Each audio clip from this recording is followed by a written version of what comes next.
back to World Crisis Radio. And it seems to me that out of this important demonstration on Saturday, the 12th of December, at Lafayette Park across from the White House, and again, you can see it all at enduswars.org, the complete demonstration, plus selected segments, plus the best coverage of all was Russia Today, which made this the leading item all day Saturday into Sunday, and then a key item in their weekly review. And, of course, they played it against the Obama hypocritical presence there in Oslo for the Nobel Peace Prize, and this was then used as a counterpoint to show that at least a significant part of the American people, mass leaders of some note, are not buying Obama's demagogy. The peace movement has now awakened from its Obama-induced slumber and catatonia and is going to open up a flank on Obama's left, on his anti-war flank, which is ultimately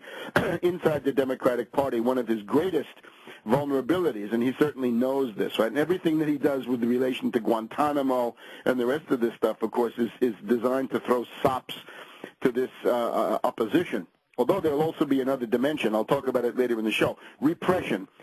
People think Obama's a nice guy and their friend. No, Obama is a brutal imperialist operative, and he may show us dimensions of repression and suppression of civil liberties and muzzling of opposition, left and right, that will go beyond anything experienced by far under Bush, Cheney, and the neocon yoke that we've just come out from under. Therefore, Russia Today, as you can start with by clicking on their coverage. Again, enduswars.org. But again, also go to tarpley.net, and you will see at least a short version of my speech up there.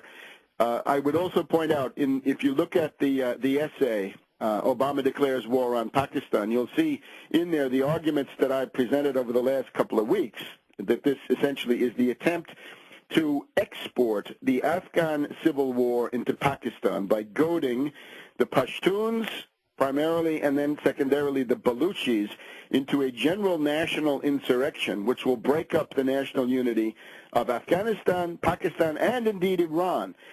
That this is because of the status of Pakistan as an energy corridor, Pipelineistan, between Iran on the one side and China on the other. And what the Anglo-Americans apparently are determined not to tolerate is a peaceful oil and natural gas pipeline setup going from the Iranian oil fields through Pakistan, up the length of Pakistan, crossing the Himalayas above Kashmir and going then into western China and then beyond to the eastern Chinese markets. It would be a tremendous engineering feat, but of course, so was the Transcontinental Railroad of Abraham Lincoln, so was the Trans-Siberian Railroad of Count Sergei Witte and the Russian Empire of that time. So was the Panama Canal. Right? Nothing worthwhile can be done that is not an engineering challenge. So let's start tackling. Let's put aside the derivatives and the speculation and the options and the futures and the parasitism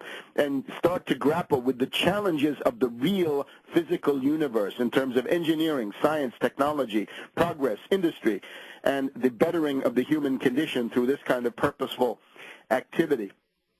So that's important. Now, in the course of this, it's important to see the U.S. cannot attack Pakistan because Pakistan is simply too big, 160 million people, much too big for an attack to even be contemplated, 6 or 7 times bigger than Iraq, 2.5 times bigger than Iran, and armed with nuclear weapons and the means to deliver them. This simply means that you cannot dream of a direct, large-scale conventional attack on Pakistan. That is excluded by the presence of these nuclear weapons. Whether they can be guaranteed or not, there's a danger that they may go off in the middle of your invasion fleet, and then suddenly no more invasion fleet.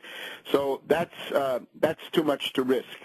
Therefore, the goal is to attack Pakistan below the nuclear threshold, below the conventional threshold, using guerrilla warfare, fourth-generation warfare, oblique warfare, proxy warfare. And the proxy involved is this long-suffering, persecuted Pashtun population who are going to be goaded into rebellion by the presence of McChrystal's invasion army.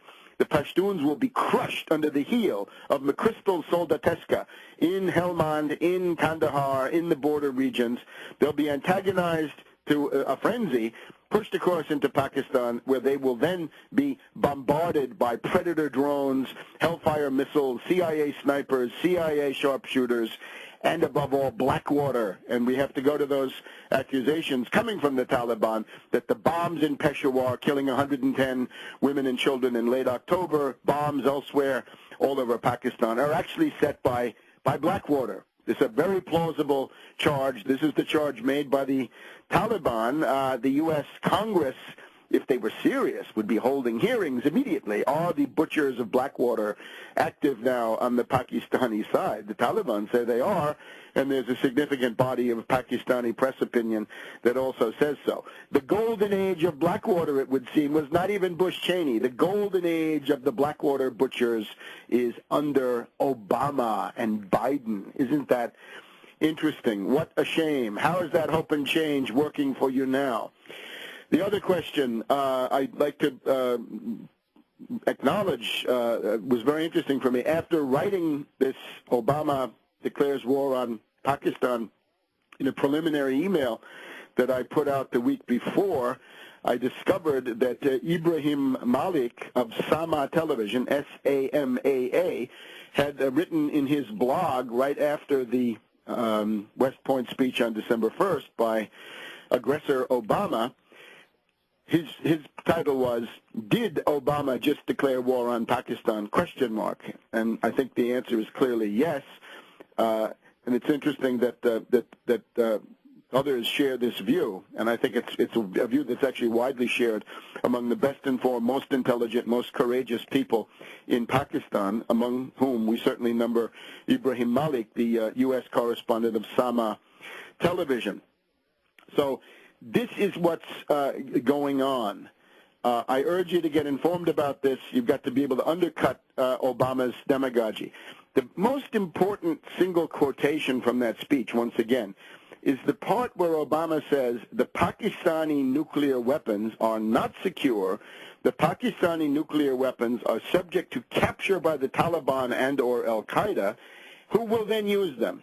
Now, that opens wide the Cheney Act door once again, right? The threat that terrorists will get a hold of a nuclear weapon and use it. This opens the door to the Bush doctrine, to the demagogy of Cheney, and to this idea of preventive and preemptive war, because what you're arguing really is that there's a hypothetical future possibility that the Taliban, Al-Qaeda, this strange mixture, will get a hold of these nuclear weapons and then use them for purposes of terrorism. And with that, you're right back in the land of Bush-Cheney, except that this is now on a vast scale. You're not talking about Iraq. You're talking about something 6 or 7 times bigger with nuclear weapons. We'll be back in a minute.